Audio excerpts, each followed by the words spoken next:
Hi everyone, welcome back to this channel. In this tutorial, I'm going to share a brand new sound ID for Megaphone here in Garden, the Nyan Cat sounds ID.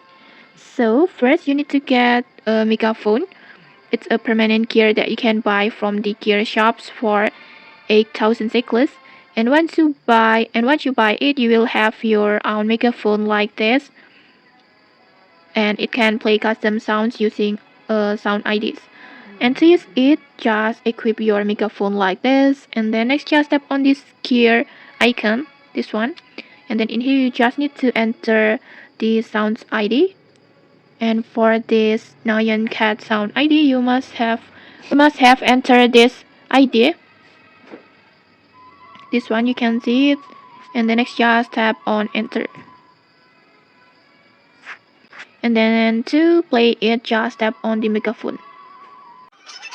Like this, you can see it, you can hear it. Okay, that's it, the Nyan Cat meme sounds, and it sounds really funny when you play it in game. And okay, that's it. If you found this helpful, don't forget to like, comment, and subscribe for more tutorials. Thanks for watching, and see you.